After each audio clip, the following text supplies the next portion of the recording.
과수화상병 예방을 위한 농업인 준수사항. 이번 시간에 배울 학습 내용과 학습 목표를 살펴보세요.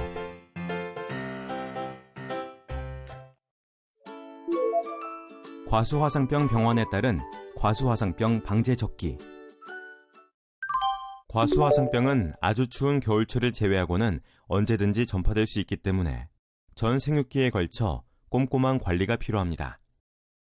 특히 우리나라에서는 농작업을 통해 전파되는 경우가 많은데요. 그렇다면 언제, 어떻게 과수화상병을 방지하는 것이 좋을까요? 첫 번째로는 생육기 동안 철저한 농작업 관리가 무엇보다 중요합니다. 작업 과정에서 병이 퍼지지 않도록 신경 써야 하죠. 그 다음으로는 개화기 전, 과수화상병의 주요 전염원인 궤양을 미리 제거하는 것이 중요합니다. 이렇게 사전에 궤양을 없애주면 병의 확산을 예방할 수 있습니다. 마지막으로 개화기에는 적절한 시기에 맞춰 등록된 약재를 살포해야 하는데요. 적기에 약재를 뿌려야만 효과적으로 방제가 가능하므로 시기를 놓치지 않도록 주의해야 합니다. 생육 단계별 과원 관리 방법. 계속해서 생육 단계별 과원 관리 방법에 대해 살펴볼까요? 먼저 생육기 관리에서 중요한 점은 작업자와 작업도구의 관리입니다. 과수화상병에 처음 감염되는 경우는 대부분 병이 발생했던 과원에서 작업했던 외부 작업자들의 장갑이나 전정가위 같은 도구를 통해 이루어지는데요. 그렇기 때문에 외부 작업자의 장갑과 작업도구를 새 것으로 교체하고 사용하는지 꼭 확인해야 합니다. 또 작업도구의 소독도 매우 중요합니다. 전정가위는 70% 알코올에 90초 이상 침지해야 하는데요. 화면에 보이는 사진과 같은 휴대용 소독도구를 사용할 것을 권장합니다. 과수화상병이 발생한 지역에서는 나무마다 소독을 해야 하고 미발생 지역이라면 5주마다 소독을 권장합니다. 큰 작업도구인 전동가위는 70% 알코올로 충분히 날이 젖도록 스프레이한 후 깨끗한 천으로 닦아줘야 하고요. 장갑이나 손으로 직접 꽃이나 열매를 만질 때도 알코올을 수시로 뿌리고 골고루 비벼 소독하는 것이 중요합니다. 이상 증상이 보이는 가지나 꽃이 발견되면 직접 손을 대지 말고 바로 신고한 후 식물방제관의 지시에 따라 처리하는데 병증이 있는 가지의 안쪽 70cm 이상 부위를 잘라줍니다. 다음으로 동절기 궤양 제거에 대해 설명드리겠습니다. 화상병 궤양은 사과의 불안병이나 곁무늬 썩은 병, 배의 줄기 마른 병과 매우 유사해 육안으로 구분하기 어려운데요. 궤양의 경계 부위를 벗겨보면 화상병은 형성층이 갈변되어 있어 다른 병들과 구분이 가능합니다. 하지만 배나무의 경우 시간이 지나도 궤양 부위의 색이 변하지 않는데 사과는 30초 정도 지나면 갈변이 시작되므로 이 점을 유의해서 관찰해야 합니다. 과수화상병이 의심되는 궤양이 발견되면 역시 손을 대지 말고 즉시 신고하여 식물방제관의 지시에 따라 해당 가지나 나무를 제거해야 합니다. 궤양을 제거할 때는 병증 부위에서 70cm 이상 가지 절단하고 생육기와 동일한 방법으로 작업도구를 소독합니다. 개화기 전후 약재 처리 방법. 과수화상병 예방을 위해 최소 개화 전 1회, 개화기 2회, 총 3회 이상의 예방약재 살포가 필요합니다. 자세한 개화기 전후 약재 처리 방법에 대해 살펴보겠습니다. 먼저 개화 전에는 과수화상병 궤양에서 누출될 수 있는 병원균을 억제하기 위해 사전 살포가 필요한데요. 사과의 경우 녹색기와 전엽기가 동시에 보일 때 석회 보르도액 또는 동제를, 배의 경우 발아기와 전엽기 사이가 동시에 보일 때 석회 유황합제 또는 동제를 살포합니다. 개화 전 방제에 사용이 가능한 농약이나 석회 보르도액, 석회 유황합제 같은 유기농업 자재를 정해진 희석 배수와 사용 시기를 준수하여야 효과적인 방제가 가능합니다. 개화기에는 특히 과수화상병 발생 지역이나 고위험 지역의 경우 과수화상병 예측 시스템에서 안내하는 감염 위험도에 따라 위험경보 발생 시 24시간 이내 2에서 3회 이상 약재를 살포하는 것이 필요합니다. 해당 시군에서 발송하는 문자나 SNS 알림을 받은 경우에도 반드시 24시간 이내 약제를 살포해야 합니다. 이는 암술 머리에 있는 병원균이 24시간 이내에 화통으로 이동할 수 있기 때문에 그 전에 항생제나 기타 화학 농약을 사용하여 방지하는 것이 중요합니다. 발생 지역 및 고위험 지역의 경우 개화기에 해당 방제 권고 모델을 따라 약제를 살포하는 것이 좋습니다. 또한 기상 조건에 따라 개화 기간이 길어지면 추가 방제가 필요할 수 있습니다.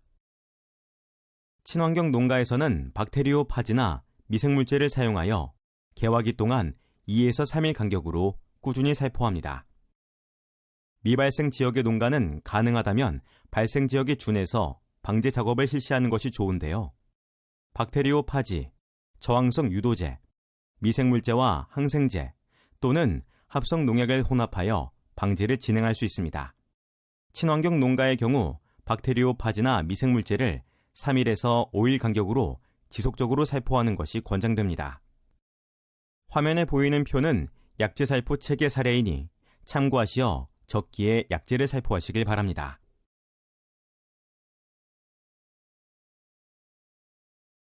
계속해서 개화기 과수화상병 예측 시스템의 위험 경보에 따른 약제 살포 방법 사례를 살펴보겠습니다.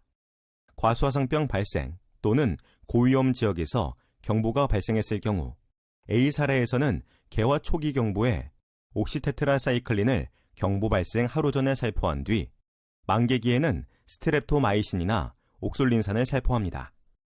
B 사례에서는 만개기 전후로 경보가 한 번 발생했을 때 옥시테트라사이클린을 경보 하루 전에 살포하고 마지막 경보 후에 스트랩토마이신을 추가로 살포하는 방식을 따릅니다. C 사례에서는 개화 초기 첫 경보 발생 하루 전에 옥시테트라사이클린을 살포한 뒤 이후 경보에 따라 옥솔린산과 스트랩토마이신을 3일에서 4일 간격으로 번갈아 살포합니다. D, E 사례의 경우 만개기 전후에 위험 경보가 연속적으로 발생할 때에는 옥시테트라사이클린, 스트랩토마이신, 옥솔린산 순으로 2에서 4일 간격으로 경보에 따라 살포합니다. 마지막으로 F 사례는 개화 중기와 개화 후기에 연속적으로 경보가 발생했을 때 경보에 따라 4번 이상의 약제를 반복적으로 살포합니다. 개화기 과수화상병 예측 시스템은 방제 시점을 결정하는 데 유용한데요. 다음 영상을 참고하시어 과수화상병 예측 시스템을 활용하시기 바랍니다.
화면에 보이는 표는 개화기 등록약제 예측 정보에 따른 이회 처리 방제 처리 시 방제 효과이니 참고해 주세요.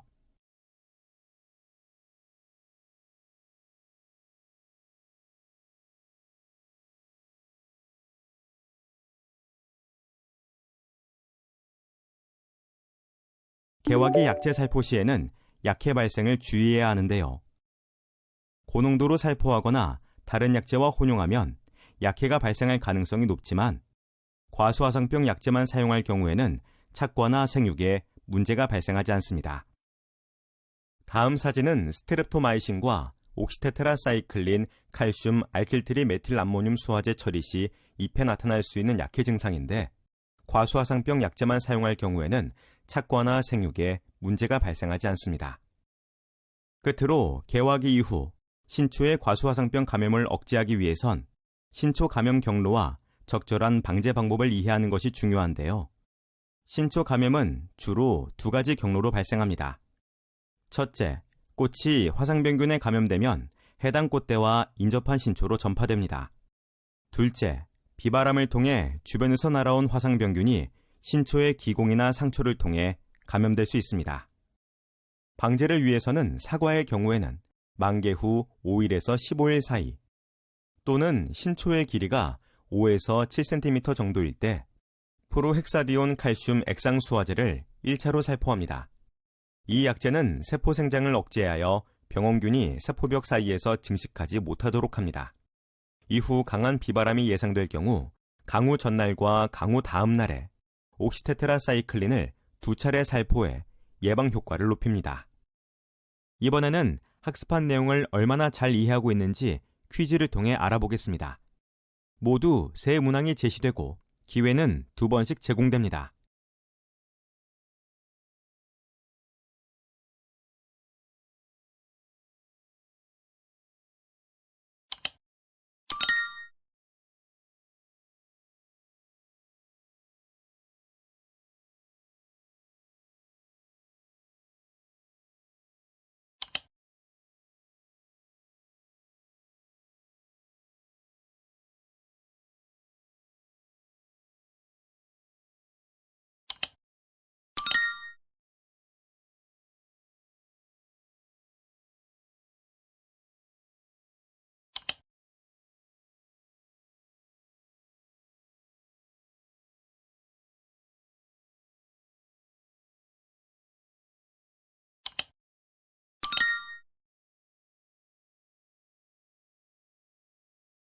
마지막으로 핵심 내용을 정리해 보겠습니다.